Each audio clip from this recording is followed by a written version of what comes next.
Let's bring in Florida Republican and House Foreign Affairs Committee member Mike Waltz.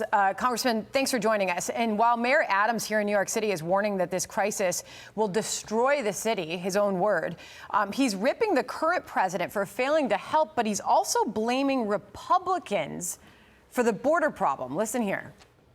This mess is Trump-like Republicans' mess. Real immigration reform. You know, I'm hearing those who coming out saying Eric is right, Eric is right. But don't pick half of what you say I'm right on. Pick the other half. That Trump Republicans created this mess.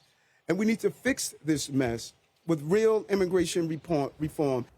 You're a Republican. He's blaming Republicans for creating this mess. Your response? Well, that's rich.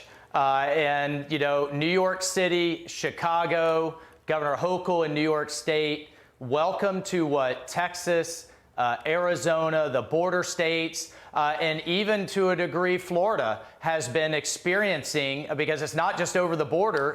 We have seaward migration as well.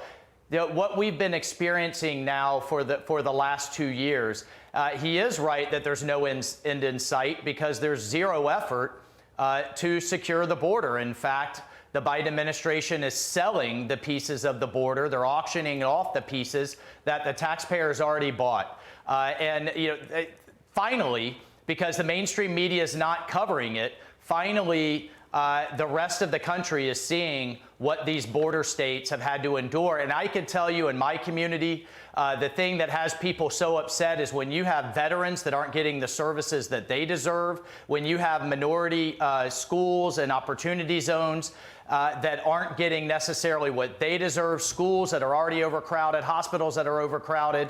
The Biden administration was able to get away with this the first year, flying people around in the middle of the night, but now it's reached such crisis proportion that everybody's feeling it. And I do think the president is going to continue to see this political blowback. While not naming him by name, he says the White House, not President Biden, but the White House has given no support for the thousands of asylum seekers arriving every month.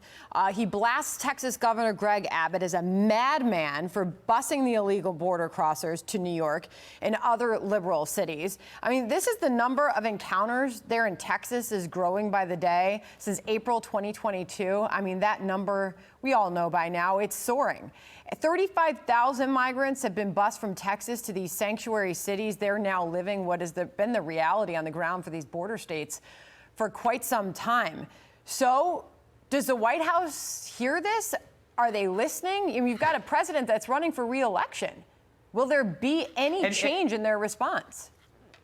And here's just the fundamental flaw in Eric Adams' criticism of Republicans. If we move to immigration reform, say we do that next week when we're back in session, if you have an unsecured border, you're going to be right back where you started within months, if not years. It's just going, the problem is just going to start all over again.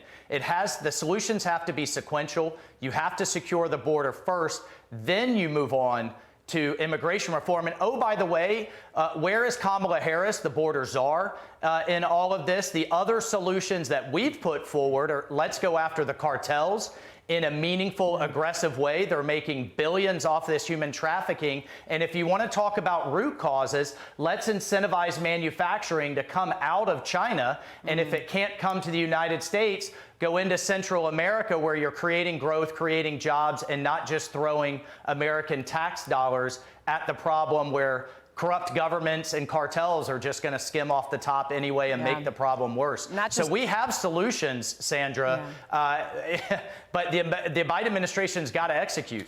Not just throwing tax dollars at the problem, but it's a huge economic, struggle for these cities and the hotels right around these areas where you have these migrants who are lining up around the block. That was Roosevelt Hotel we keep showing the video of. It still looks like that right now for the many of us who go by there every day. It is a problem that is clearly only getting worse in this city. We'll see where it goes next. Congressman, appreciate you joining us. Thank you. Hey, everyone. I'm Emily Campagno. Catch me and my co-hosts Harris Faulkner and Kaylee McEnany on Outnumbered every weekday at 12 p.m. Eastern, or set your DVR. Also, don't forget to subscribe to the Fox News YouTube page for daily highlights.